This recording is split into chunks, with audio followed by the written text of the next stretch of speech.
And welcome to the Midday Show. I am Jeff Everett. He is Mark Messina. Kids calling 911. I was one of them. There's other people who have done it. Time wasting. I'm going to say this. We're going to talk about time wasting Republicans, and we're going to talk about finger pointing Democrats in two different stories. Yes. The afterthoughts. We got some sports stuff. We have some music stuff. We have a user question. What would be your walkout song? Like if I was WWE? They may have stumped you. What would be your walkout song? No, I know it right away. All I wanna do is feel awesome. All I wanna do is feel awesome. All I wanna do is feel awesome. How you feeling today? I haven't asked you yet today. Little sniffly. Yeah. Sinus infection-y, I think, maybe. Can we do the behind the scenes thing where I give people a brief glimpse into how this show comes to be? Because I don't know what you're going to say today. Well, no, nothing terribly negative. It was like 11:30, and I was like, hey, like, is there anything specifically you wanted to I was talk in the about? middle of something. I'm not saying you weren't. And so like 10, 15 minutes goes by, and you don't really, and then finally, oh yeah, I want to talk about this. I go, oh, okay. So I start typing away, and I'm adjusting, and then like 10 minutes later, you're like, oh yeah, and I wanted to talk about this. Well, finally, it's like 12:05, 12:10, and you go, oh yeah, and I just looked at you and started laughing, and I was just like, I don't know if you get it. I don't think you get it. I don't think you understand. It is incredible how mean you are to me. Mean I am to you. For the show. Do you want to reveal the story that you want to? I want to talk about the 911 because I didn't get to read about this. The kid. We can start. Yeah, there was an article we ran here on NorthcentralPa.com. I don't remember what day it was. There's an issue that some 5-year-old had called 911 like 20 times from a cell phone, which apparently is his cell phone, even though this kid's only 5. Which is we could have a whole. There's a whole different discussion right there. Sure. And eventually, like, because they have to respond, and you can understand if it's a 5-year-old, sometimes just calling and no answer, and then they have to dispatch someone and all this stuff. And it takes resources, but B, there's only so many 911 lines, and there's already a shortage of 911 dispatchers. And so when you're on, so eventually the mother got arrested because they're like, you can't just let. Do you remember how many times? I thought it was 20 was the number. Not in a day. If only we had devices, I could pull this up and I wouldn't have to. Go ahead.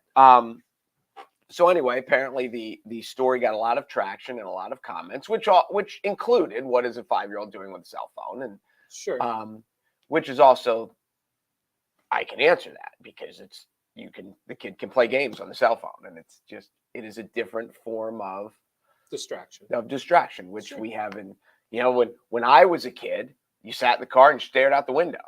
Then there's the era where they have video, they had the video screens in the car. Now kids just have it on their phones, or they have it in their tablets or whatever. And it is, parenthood is becoming more and more a way to distract your kids. And not that we just sat in front of the television.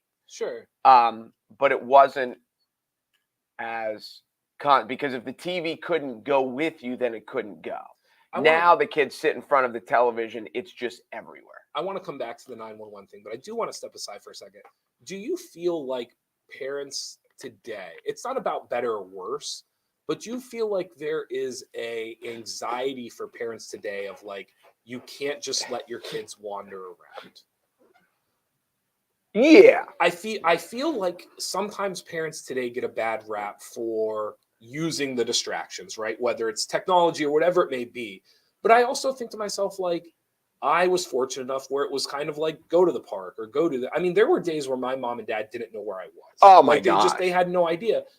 And so what I'm saying is like that shift in less than 3 decades of kind of like now, like as a parent, there's this anxiety of like, I'm irresponsible if I don't know where my kids are. And I don't know. I feel like there's a little bit of a knock that I could see somebody. I totally agree.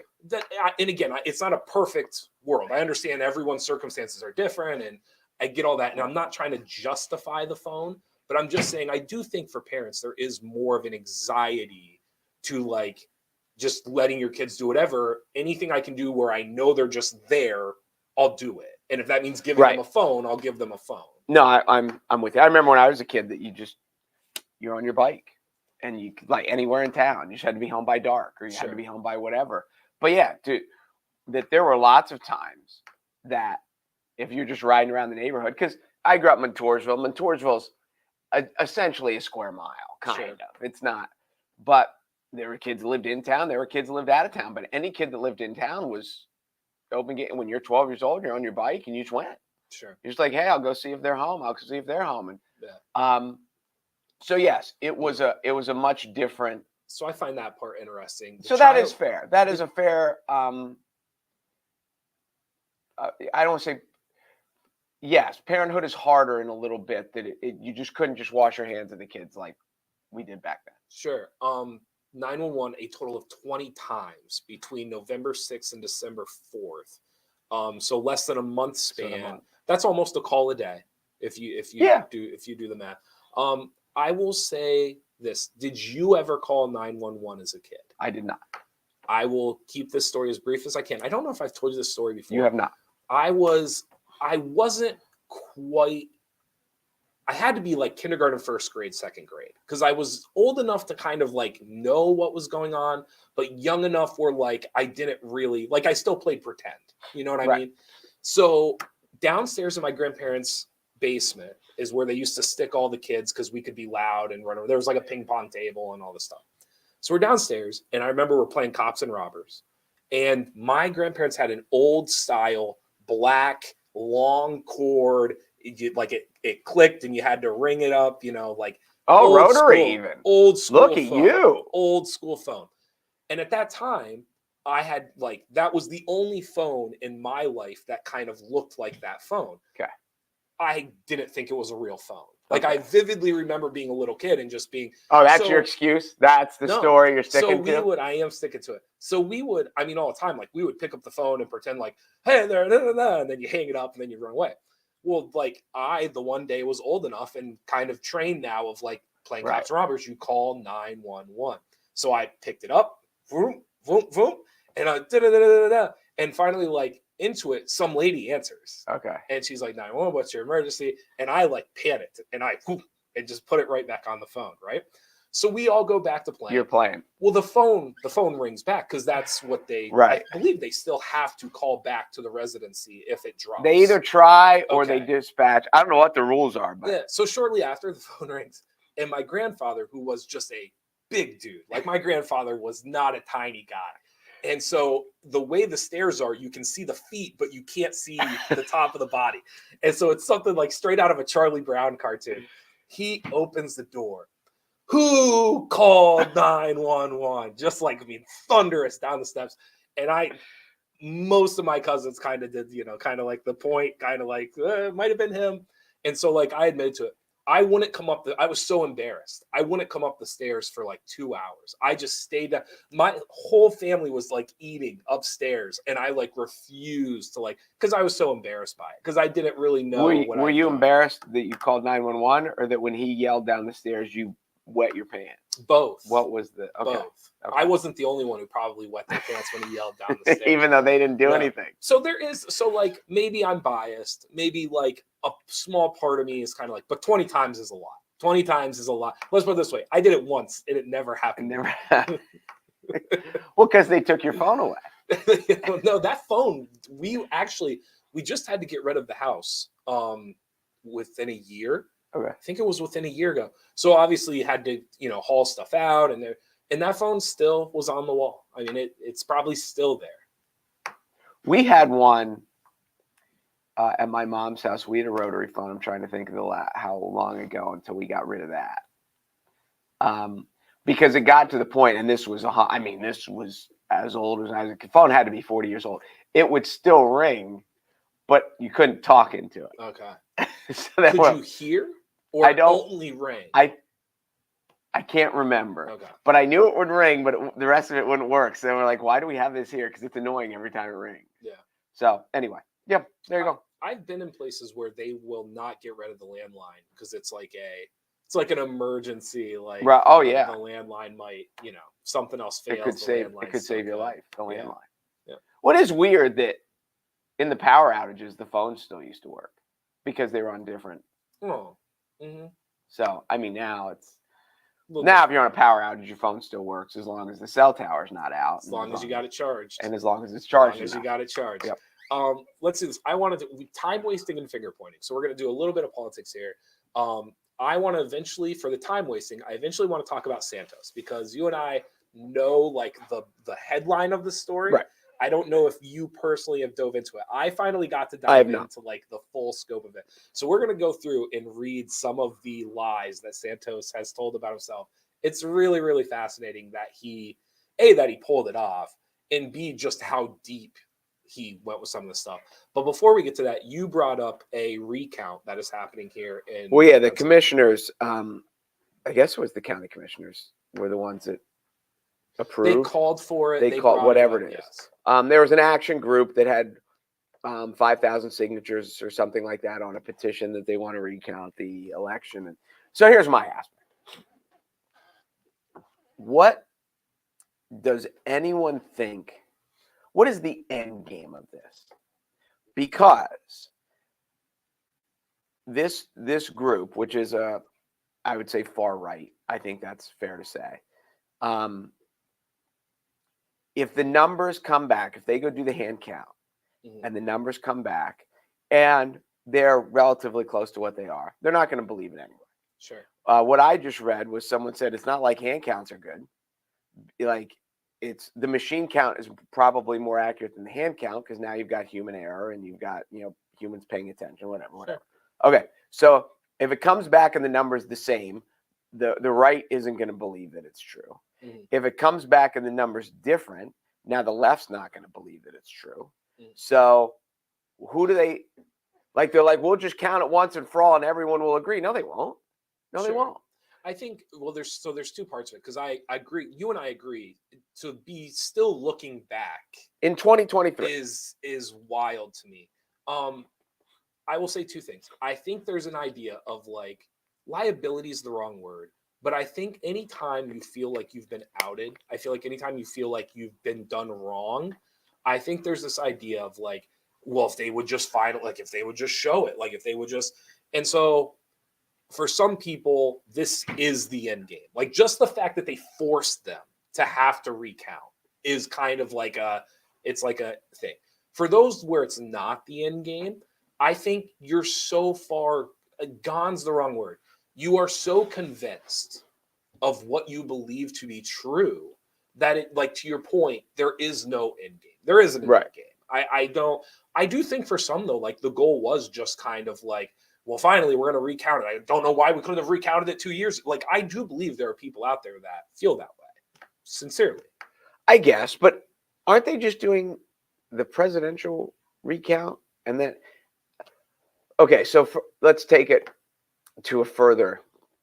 Say there was something wrong, which there have been however many lawsuits, however many, like to think that like Cumming County is going to be the one that's like, oh, this is ground zero of the conspiracy, and it's all going to be. And by August, Trump's going to be back in the White House, which he said 2 years ago or whatever. Like there's from a national PR standpoint, could you imagine if they came out and said, oh my God, you know what? We did screw up the election. My God, Trump did win. Like no one would ever believe an election again. So even if it was wrong, they're not going to come out and say it now, and they're going to try to address it in 2024. The other thing that always cracked me up about the whole thing, other than the fact that there have been dozens and dozens and dozens of lawsuits in all kinds of states with Republican judges, with Democratic judges, with judges that Trump appointed that have said there's nothing here. Like when this election took place, the right had the White House, the Senate, and the Supreme Court. So how the hell can the left rig the election? No, they had no power. So a couple, just like, not even in the defense, but a couple of things. You and I agree. This is a small group of people. Yeah, like this is a small group of people who believe this to be true. I've also said this. I think there's a lot of smart people who have done a poor job expressing how they feel, and I've expressed this to you before. I've said before, I do not think the election was rigged. However, I think the system is flawed. And I think because of the circumstances that year, I think we changed legislation and we did some things that made the election different from years past. Correct. And so I think people have a hard time explaining that. So the easiest way to say it is it was rigged. Like that's the easiest way to say what I just explained. And Trump said, you know, you knew if Trump would never come out and say, yeah, I lost. Mm-hmm. So all the people who believe everything that he says. Sure. By the way, did you see the one? And I don't know enough about this for us to talk about it. There was a lady that claimed that he assaulted her. The word rape is being thrown around, and I don't think she ever used the word rape. But he assaulted her, and she was I don't remember what she was. But she just wrote a book lately, and she'd mentioned something about this. And he said he doesn't know who she was. He never met her. He doesn't even know who she was. Mm. And she then filed for defamation. Mm. And because he gave sworn deposition about this case back in the 90s, but the deposition was sealed. So now they're in this, and some court just said they have to unseal it. Okay. Because if he had a deposition with her and about her with a sexual assault case, he can't turn around and say, I don't know her. I never met her. Yeah. And it's hard to say I forgot unless he's had so many sexual assault depositions that they just run together. It is so, but now it's being appealed and they don't know when it's going to, but it is it's incredible how, by the way, you were talking about Trump just to clarify. Yes, that was Trump. Trump. You never actually said sorry. Yes, that was not. It is fascinating. One of the things that I've taken from all of this is if Trump hadn't become president, it's amazing how many of these side stories, how many of these things wouldn't have been brought up or brought to light or resurfaced. It does make you wonder, rich people, famous people, it makes you wonder how many of these things truly get kind of how much they get away with. I mean, it's really, really incredible. And him being president always makes me think about that a little bit. I want to talk to you about the Santos thing. Yep. Because this is, for those who don't know, George Santos, he's 34 years old. He is now in the he's now a senator elect. So here's the list of things that George Santos from New York State, here are the list of things that he lied about. And you and I have talked about on here before. He claims that he is a 2010 graduate from Baruch College, B-A-R-U-C-H. It's a public university in New York City. When contacted the school, they were unable to find any records. They even used multiple variations of his first, middle, and last name from a span of the years he claimed to go there, and they found nothing. So they believe he never actually graduated from the college itself, let alone attended it. He claims that he had Jewish grandparents, but he actually has no Jewish heritage at all. So he's actually not Jewish. He lost employees in the Pulse nightclub shooting. Do you remember the Pulse nightclub shooting that was in the news? Okay. He claimed in an interview that he had lost employees. People that work for me were impacted during the Pulse nightclub shooting in Orlando back in 2016. He claims that he lost 4 employees' lives that night. After reviewing obituaries, out of the 49 victims, none of them appeared to have worked for the firm that Santos name dropped in his biography. So just a completely lying about where you went to school is super weird, but it's like this concrete thing and you're not attaching anybody else to it. To make the claim that 4 people died that worked for you and none of them actually worked for you. So now you're like pulling in other people's really, really weird. He claimed that he worked at Citigroup. He never actually worked at Citigroup. He also claims that he has an animal charity called Friends of Pets that he founded in 2013. It turns out that there's no actual record of this charity at all with the IRS, online, nothing. He even went as far as he had statistics. He claimed that they had rescued 2,400 dogs and 280 cats.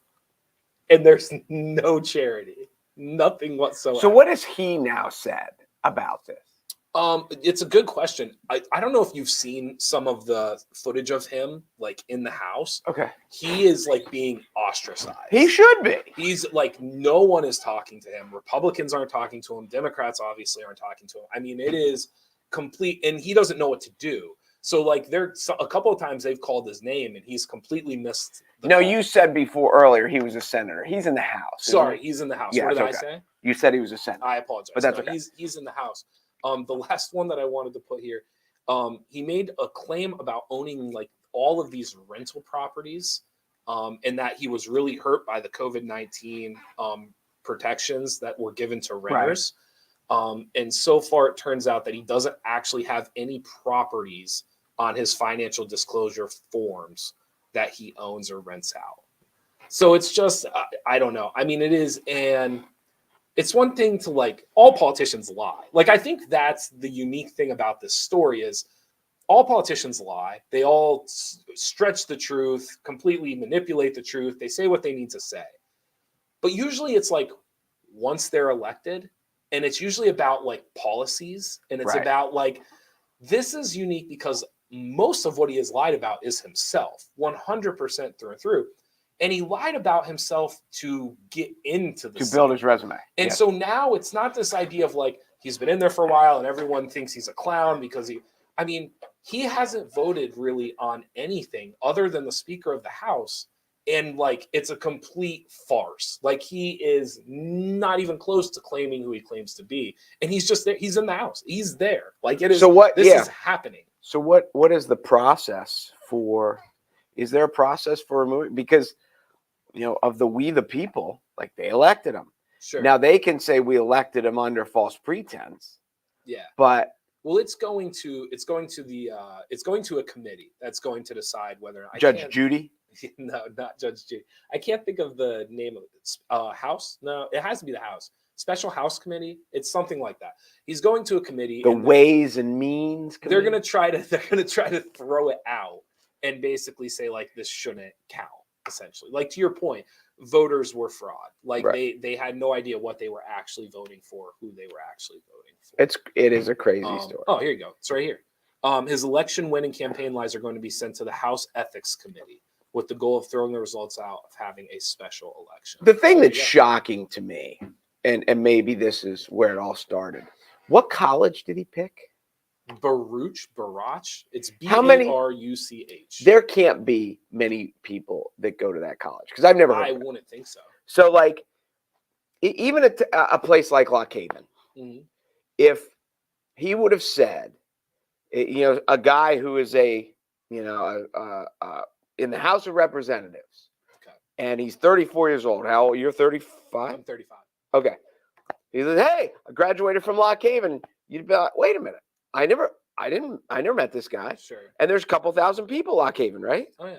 So then you'd ask your buddies, do you know this guy? Do you know this guy? And then all of a sudden they're like, nobody's ever heard of this guy. It doesn't make any sense. If you pick, I went to Penn State. And he was like, oh, you were at Penn State. I was at Penn State at the same time. Well, how many people at Penn State do you don't know? But see, that's the contradictory thing here is like, he's a bad liar. He's bad. Because he attaches himself to things that can be checked. Like if you claim one of your employees died in the Pulse nightclub and there's only 49. And there's only 49. We shouldn't say only, but there was 49 victims. I mean, you can fact check that in an afternoon. I mean, that's a no-brainer. Right. However, we say he's a bad liar, but he got elected into the House, and that is like the conundrum of the whole thing. That's a fair point. Yes. He's a better liar than we're giving him credit for. So it's just the other last thing on this, the biography that is in question, like the thing that basically brought a lot of this about, is on his website, and he has not taken it down. So all of these claims are still posted on his website.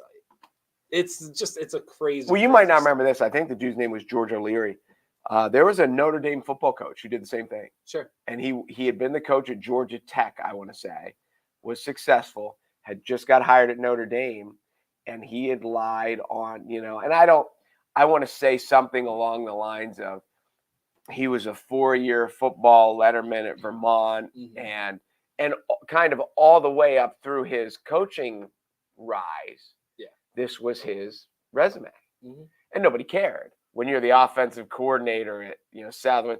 But as you start rising, even at Georgia Tech, nobody cared. And he won enough at Georgia Tech that he was hired at Notre Dame because of how much he won. Right. But then when they got there and they're like, oh, so we're this is Notre Dame.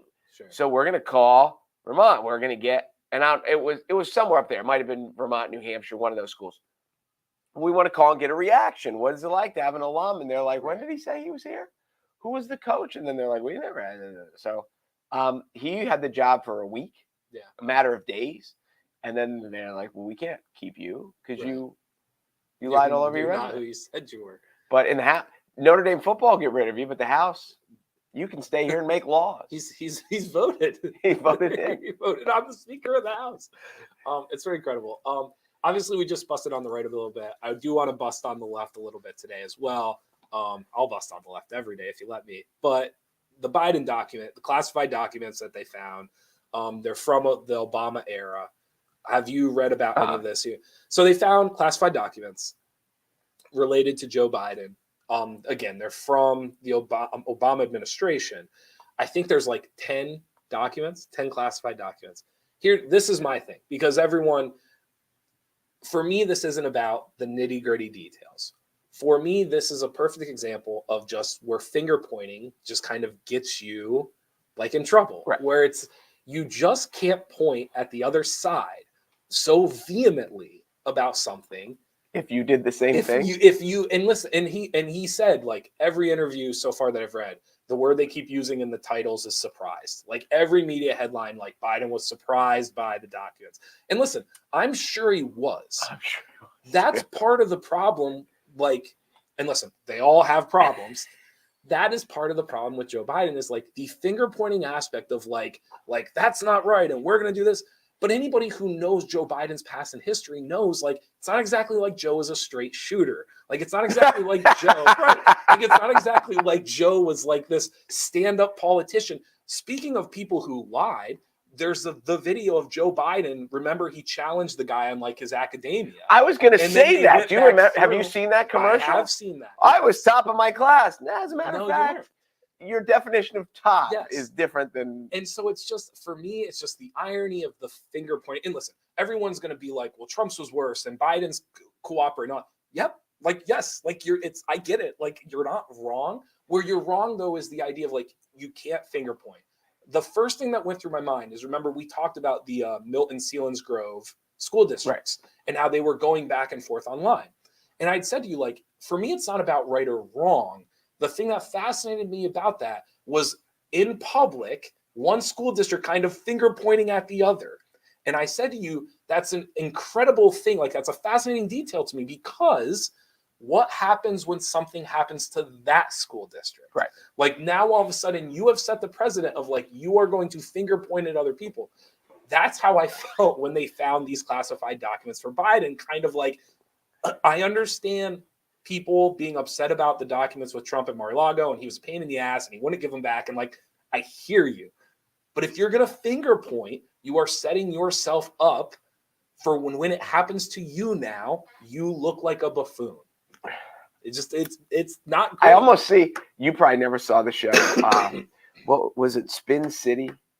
Yeah, where I remember Michael J. Spin City. Fox. Wasn't it the mayor who was just like clueless? I don't know which character. I'm just picturing Biden being like, they can't do that. And someone in his ear going, we did the same thing. And he's like, we did? Yeah, I don't know. So the finger pointing aspect of it. And here's like this is the part where politics is just, if you can't laugh at it, it'll eat you up. For months, I was told by different people in my life how awful it was that Trump had these documents. Like, can you believe they're just sitting in Mar-a-Lago and this is a travesty and da-da-da-da. And I cannot express to you in the last 48 hours how I have been told it's not a big deal now that classified documents are outside of where they should be. And so it's just, listen, I don't care. Like, nitpick, go through, decide which is worse, which is better. Just don't finger point when one person, like, you can talk about it, you can say it, but don't finger point as if like the other side has never, same, like we said, the same thing with the Santos thing. Democrats are like, I can't believe they would elect. I literally have watched Democrats talk about how, like, they'll talk about X and it's not true. It's both. It's both. And so the finger pointing thing that's Biden's biggest weakness. He loves to finger point. And then it's very clear that like he's no different than every other politician. I don't think that's quite fair, because I'm sure there are some honest politicians out there somewhere. Do you think so? I think Jamie Flick's kind of cringing when he hears you say that, because now he hasn't been in office long enough to be bought, maybe. Well, hold on. But like you are comparing like a local no, I get it. I do to get somebody that like I would argue once you get into the national stage of politics, you have a closet, whether you want there to be. No, that's fair. It just is what it is. No, I agree. I thought the whole thing kind of went back to the sex and presidents, however you want to say it. So there was Clinton, who had his issues. Sure. And if you were a Clinton supporter, you said it doesn't matter. If you were a Clinton detractor, you said he's the worst person ever. Sure. Then Trump shows up. Mm-hmm. And then you've got these sexual assault allegations. Then you've got this, that Clinton was a terrible husband because he was having all these affairs. Mm-hmm. Well, Trump's had multiple public affairs. Sure. And Trump having sex with a porn star, and people are saying like, well, he wasn't the president when it happened. And you're like, well, that's not, the right is the party of family values, and you can't like, but then Biden is there and they have him, hugging, and he was too Sure. touchy-feely, and then all the rights like, oh, look at it. It's like, wait a minute. You can't, like, no, the same thing. The finger-pointing aspect of politics is like, and I get it, like, that's the game. Like, I understand that is the game they are playing. But it is, at some point, it's almost become, I think people honestly believe, like you kind of hinted at it, that there's going to be these perfect politicians, and they're going to be completely clean, and they're going to, and I don't think that's the world we live in. If I became a politician tomorrow, I would have a closet. And I would demand a recount. There you go. And you would demand a recount. And if same thing with you, like if you became a politician, there is a closet. We all have our closet. No one is perfect. And so like the finger pointing aspect of politics, I feel like we just look at these people like they're not going to be flawed. And so it really just comes down to like, yeah, I think Trump did something wrong, but I'm not like, if you're on the other side and you're just going to finger point at it, and now today you're kind of like, well, it was only 10 documents. And then it's right. Like, I'm not. Well, I think one of the things. You lost me today if you're trying to justify Biden's documents versus Trump's documents. And again, I get it. Like, I understand they're not apples to oranges. Like, I understand that. But if you finger pointed at Trump and you are downplaying Biden today, you've lost me. I'm not like, I don't get it. One of the things that in the story that is Trump, one of the things that I think worked for him was that there was, he didn't pretend to be squeaky clean, that he was just like, yeah. And there's an aspect where I think when you own it and you address it, people are very less condemning. I think so. I think it depends if he's on your side or not, right? I think it makes it easier to justify the person on your side if they step forward. Yeah. And I think even the people, because there's so many, and I know with politics it's hard right now because we're on the side of it. But, when you take people someone who you know, but not someone who you're really close with or someone who you really dislike, when they have an issue and they own it, whether it was, alcoholism, whether they ruined their marriage, whether they were at a gambling problem or drug, and they own it and they're like, yeah, this is what I did. This is sure. It's hard to look at that people and be like, how dare you? You're just like, oh, okay. Because we all realize we all have our issues. And there's much more of a human. It's one of the things I said, not to take this to a stupid tangent. It's one of the things I said people loved about Tiger Woods playing golf, because Tiger would hit a bad shot and he would slam his club and swear. And everyone's like, you can't do that in golf. But all of us, when we go play golf on the weekend and we hit a bad shot, we slam our club and swear, or we throw our club and it helicopters. And we saw that and we could relate to it. And I think people saw Trump and they're like, yeah, he's been divorced. So am I. So is this. And they could relate. I just think we don't attach it to politicians the way I'm trying to think how I want to word it. I think we've come to a point where, like, we honestly think, like, there were people so excited to get rid of Trump that they just thought like scandals were just going to end. Like it was just like if we could just get this guy out, like nothing bad will happen. And it's like, well, no, like that's not. And there will be people like that with Biden. They'll be like, if we just get Biden out, like none of this, no, like I promise you, a classified document is going to end up in another president's house. I promise, it's happening. Correct. It's now, what the happen. left would say is it depends. Like, what were the classified documents? That I don't know. I just know that there were 10 of them. He's already. My understanding is he's already given them back, and that's why I said I get it. Like I'm not. Right. I understand people are well, you know that. I don't. But here, like once you point at the other side, it just makes it harder for you to express that. Agreed, 100%. Because you didn't want to have the conversation when it was the other side. But now that it's your side, now it's like, well, let's talk about the details. Like, what was he really doing with them? How many were there? It was like, you didn't care how many there were a year ago. Like, you didn't care what he was doing with them. You know where else this happens a lot? Where's that? Parenthood. Yeah. Because you'll see people like, your kid did that. And you're like, do you have any idea what your kid just did? Sure. Like, do you not see the police chasing your kid down the street? Like, so yes, there is. The hypocrisy is just, it's. No. So a lot of time wasting, like we just did, a lot of finger pointing. Well, you'll see it a lot of finger pointing in your relationship, where all the time when you tell your girlfriend how horrible she is, and she's like, "Do you see who you are? You ruin my life every day." I almost got canceled when I said that the other day. Wait, what did you say? I have this thing with like people close to me, and especially obviously my girlfriend gets this from time to time. She will point something out because I am laid back enough that a lot of times if I just don't call things out. You can say I don't care. Like kind of like I'm trying to be polite, like, but yes, I don't care. Sometimes she will point something out, like a mistake I made or a flaw or something like that, and I will like jokingly, I'll be like, "Have you ever made a mistake?" I did, like just to kind of like try to just kind of like I told people that I say that in the room the other day, and I almost got canceled out of the room. Like, oh, it sounds like you're deflecting. Like it sounds like I'm like. Yeah, I'm deflecting the tension. Like I'm trying to I'm trying to in a way alleviate the idea of like, I know I made a mistake. I know I made it. I make lots of mistakes. Let's just try to like level this out a little bit. It sounds like deflecting. And I'm like, oh my gosh. Like to me, that's the greatest deflection of all time then, because I'm admitting to the mistake. I'm admitting I make lots of mistakes and I'm saying it's okay. Well, see, here's what I would say, and take this relationship advice from a guy from a failed marriage. But next time, don't deflect. Just look at her and say, "I don't care."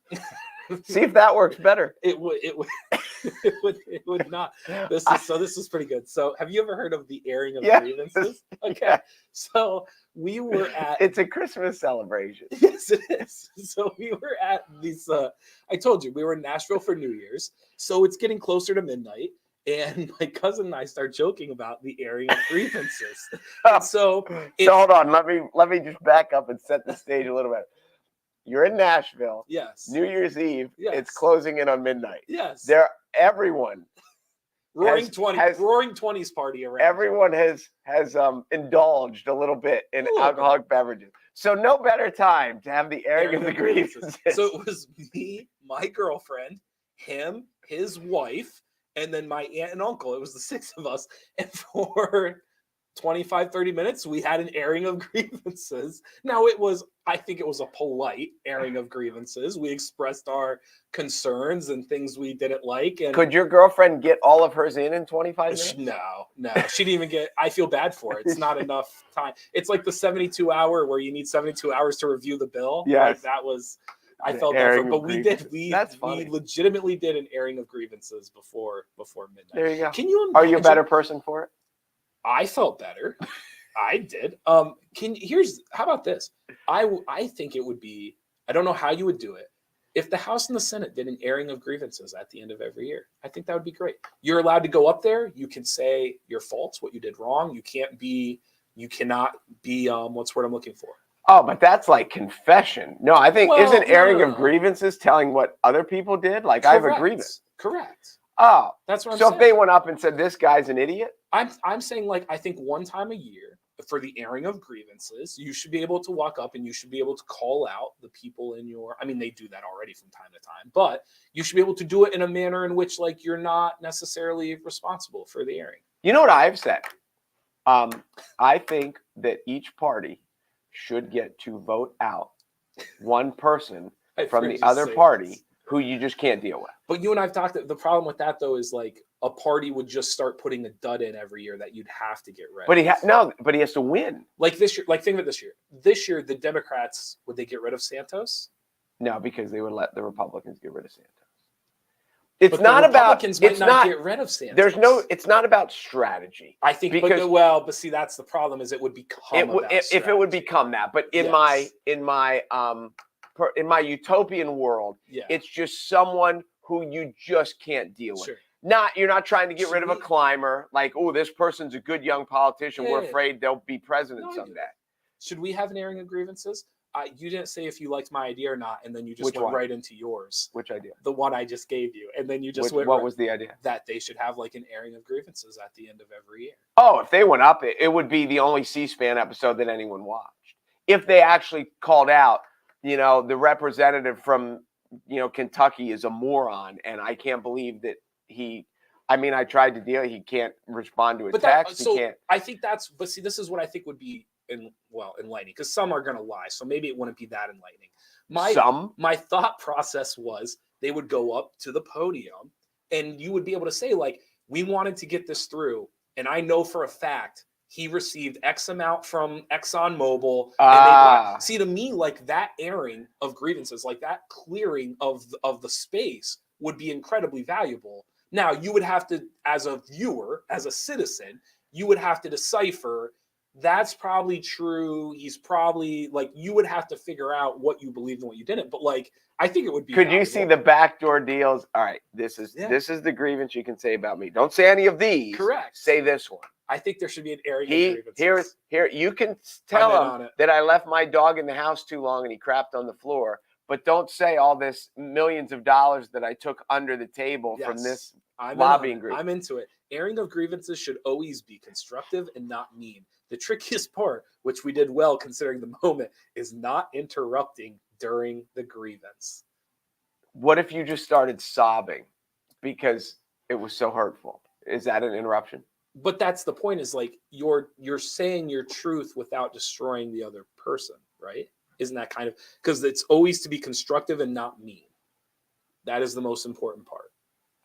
No, I get it. But I get it. It's hard for people to listen to criticism.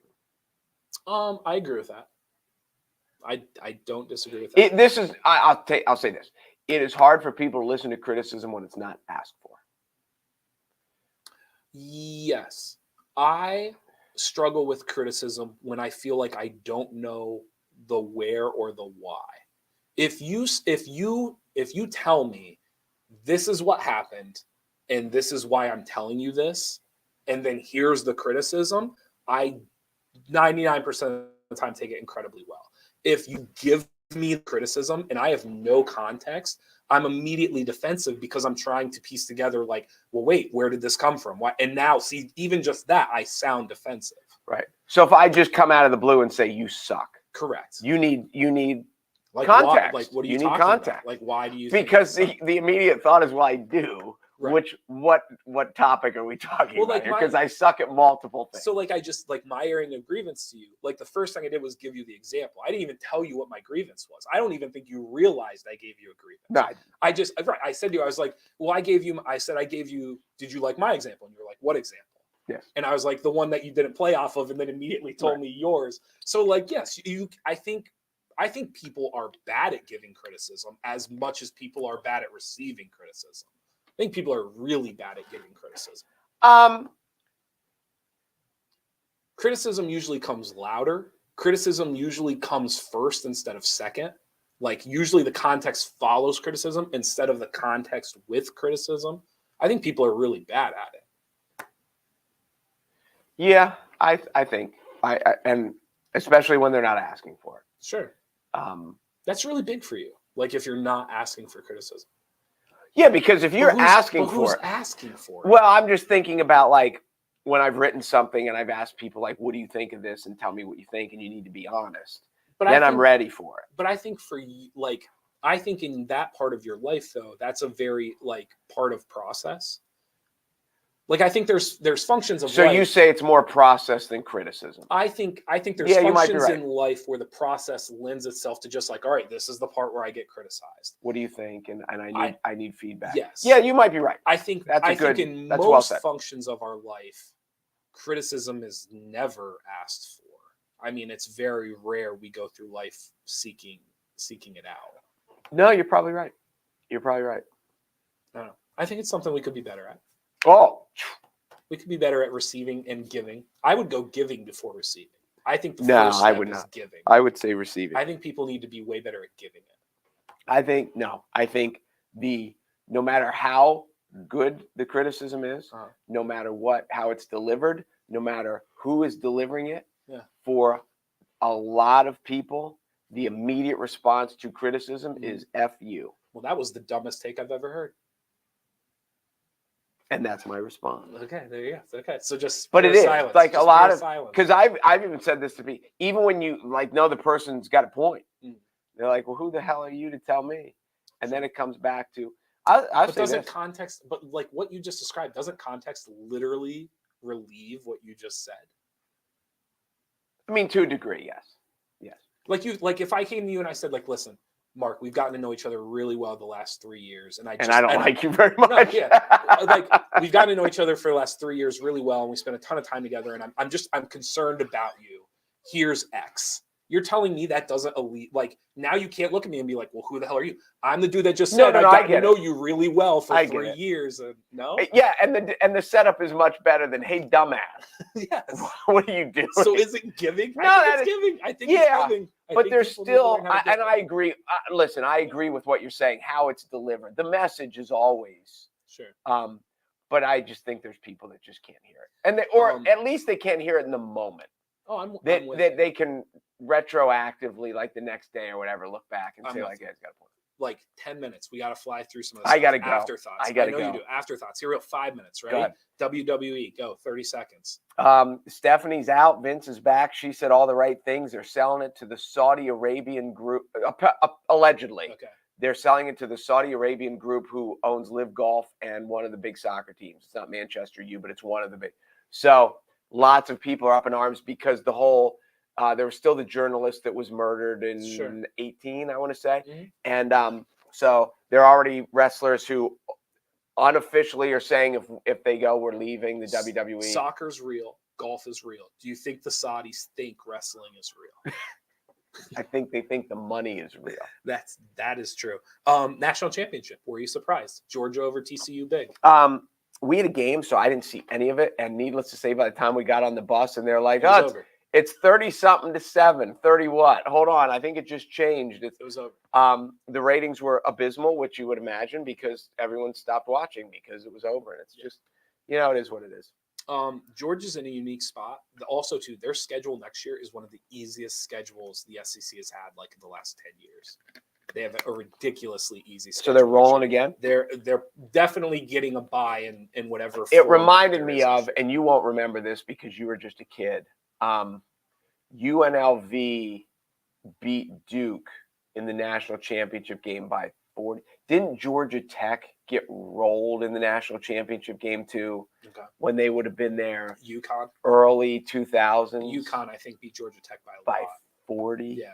So we have seen some. This isn't like because everyone's like, oh, TCU sucked, and we've seen blowouts in national championships. Absolutely. It makes for a terrible product, but it's not the first time. It's one game and it's a matchup. Yep. Super Bowls. We've had some blowouts in Super Bowls. Absolutely. It happens. Music, walkout song.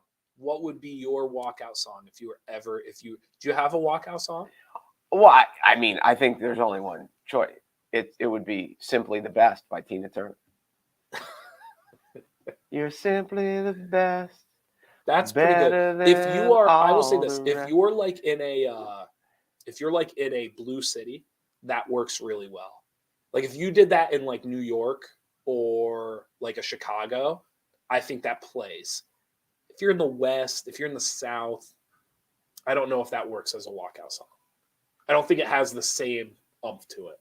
Oh, I was thinking that it's like my WWE walkout song. Oh, I was thinking like baseball, like you're walking up to the plate. Either one. Wrestling is really good. You know what is neat about it, and then everybody have to go. Like my son and people who watched it, if you like 2 notes, it is like name that tune. They hear People 2 know who's notes coming and they out. know who it is. And every wrestler, it's not like there's 10 wrestlers. Sure. They will play one when we watch the Royal Rumble, which they will bring back someone from days gone by who hasn't wrestled in 15 years, and they will play his walkout song, and 2 notes into it, the crowd will know exactly who it is. It's absolutely crazy. Do they, I mean, how do they get rights for that? I'm sure that the band would have it. You think so? Just because of the popularity? You know how much Motorhead sold the game because Triple H used it? Okay. Like, it's Triple H's song. Like, So you think they're like, I think they're in. I think it's like the who was the Kate Bush with Stranger Things? Yeah. Yeah, you can have it. Running up that hill. You can have it. And then I'll cash in on the backside. Yeah. No, that makes a ton of sense. I missed that one. Thank you guys for watching the Midday Show. Be sure to go to NorthcentralPa.com for all of your local news. You got to go. You got tomorrow. I will bring you more criticisms. I'm ready for them, and I will deliver. Or are they grievances? Grievances. Let's do grievances tomorrow. Criticisms Friday. The airing. Let's get through the grievances on Thursday. Criticisms on Friday. I'm Jeff Everett. He's Mark Messina. Thank you for watching the Midday Show. We'll